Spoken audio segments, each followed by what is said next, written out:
전원균 목사입니다. 목사님들께서 설교하실 때 어떻게 하면 설교의 효과를 극대화할 수 있을까 고민하시죠. 그 설교에 대한 효과는 원고를 어떻게 작성했냐도 중요하지만 어떤 스피칭을 통하여서 설교 메시지를 선포하느냐에 따라서 설교의 효과가 떨어질 수도 있고 높을 수도 있는 것입니다.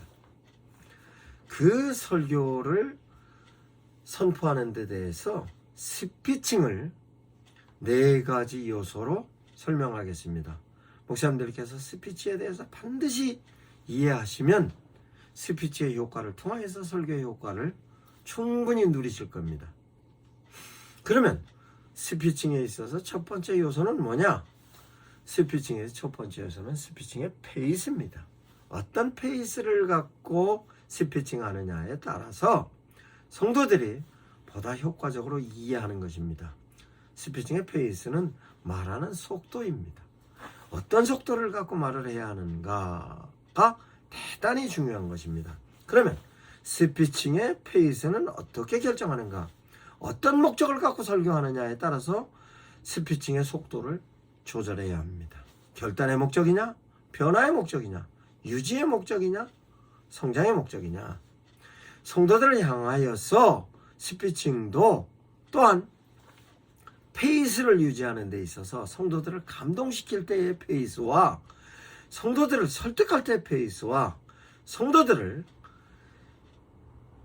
선동할 때의 페이스와 교육할 때의 페이스가 다 달라야 합니다. 뿐만 아니라 본문 설교할 때의 페이스와 인물 설교를 할 때의 페이스와 제목 설교할 때의 페이스와 사건 상황 설교할 때의 페이스가 다 다려야 합니다. 뿐만 아니라 제사장적으로 설교할 때와 예언자적으로 설교할 때와 선지자적으로 설교할 때와 교육자적으로 설교할 때 말에 대한 속도는 다 달라야 합니다. 아나운서적으로 설교를 하는 것이 효과적이다라고 생각해서 아나운서적으로 설교의 페이스를 찾으면 설교는 졸립니다. 설교를 연설가적으로 설교를 하면 설교가 실제적으로 성도들이 부담을 느낄 때 있습니다. 이건 적절하게 설교의 페이스를 목사님들께서 설교의 내용과 전달 방식과 목적에 따라서 설교의 유형에 따라서 달리해야 하는 것입니다. 그러면 두 번째는 스피칭의 요소가 어떤 것이냐? 파워입니다.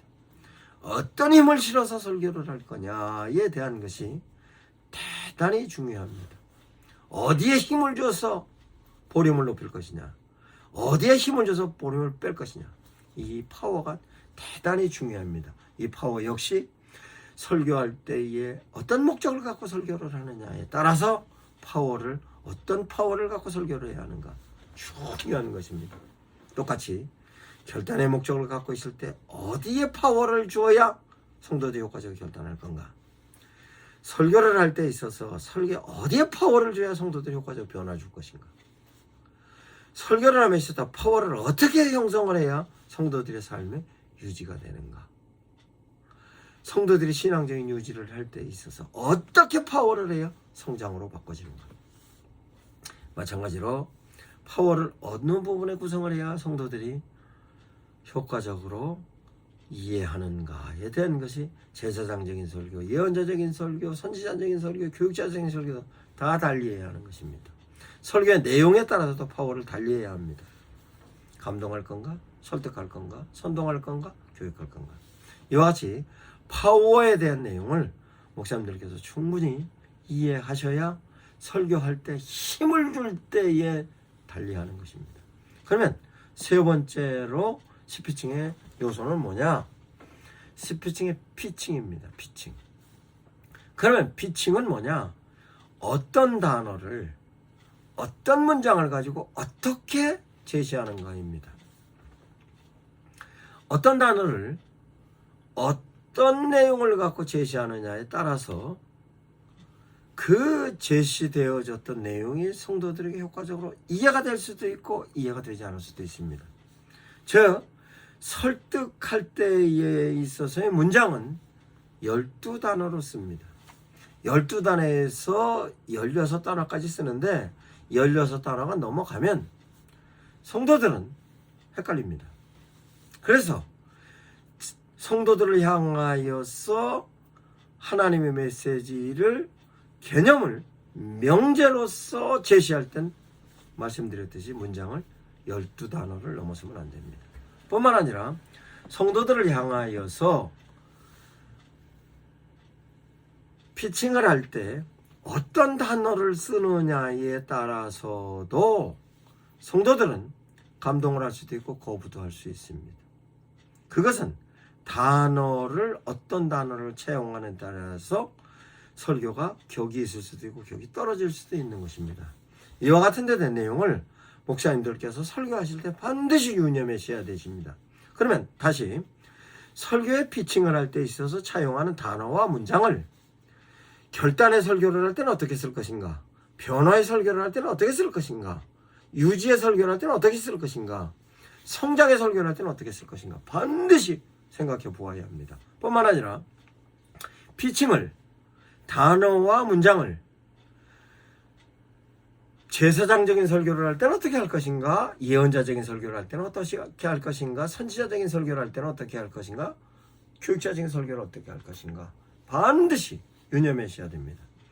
다시 설교를 함에 있어서 설교의 내용을 감동의 내용, 설득의 내용, 선동의 내용, 교육의 내용에 있어서도 피칭은 달리해야 하는 것입니다. 단어 채택하는 것과 문장 구성하는 것을 달리해야 하는 것입니다.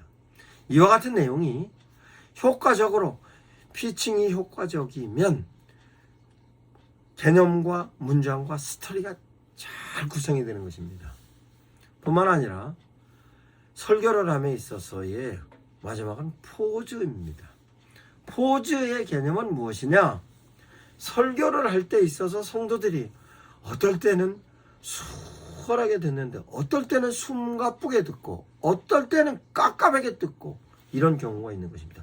이것은 설교를 함에 있어서 쉼표를 어디에 찍느냐인 것입니다. 설교를 스피칭의 속도를 빨리 한다 할지라도 적당한 부분에서 쉼표를 두면 성도들은 설교를 함에 있어서 말의 속도가 빠르다 할지라도 그렇게 급한 불안감을 안 느낍니다. 그런데 설교를 함에 있어서도 설교를 아주 말의 속도를 느리게 하는 데 있어도 성도들이 그 느림에 대해서 별로 답답해하지 않는 경우는 무엇이냐? 어떻게 쉼표를 찍고 가느냐, 즉 어떤 포즈를 가지고 가느냐에 대한 내용입니다. 이와 같은 데 대한 내용은 설교를 결단의 설교할 때도 어디에 포즈를 둘 거냐, 변화를 할 때도 어디에 포즈를 둘 거냐, 유지를 할 때, 성장을 할 때 어떤 포즈를 가지고 둘 거냐에 대한 내용입니다. 그 내용은 본문 설교, 제목 설교, 사건 설교, 상황 설교에 있어서 마찬가지로 어디에 쉼표를 둘 거냐, 제사장적인 설교, 예언자적인 설교, 선지자적인 설교, 교육자적인 설교도 마찬가지로 말에 대하여 쉼표를 어디에 찍을 거냐, 이것이 대단히 중요한 것입니다. 이거를 목사님들께서 설교를 하실 때 반드시 스피칭의 4가지 요소를 효과적으로 적용하셔야 하는 것입니다. 그러면 설교를 함에 있어서의 스피칭과 함께 설교에 있어서 포인트가 대단히 중요합니다. 그럼 설교에 있어서 포인트는 어떻게 구성하느냐? 언어적인 포인트와 비언어적인 포인트가 있습니다. 그러면 언어적인 포인트는 스피칭에 있어서의 적용하는 것입니다. 스피칭에 있어서 설교의 결단을 목적으로 할 때에 어디에 포인트를 둘 거냐?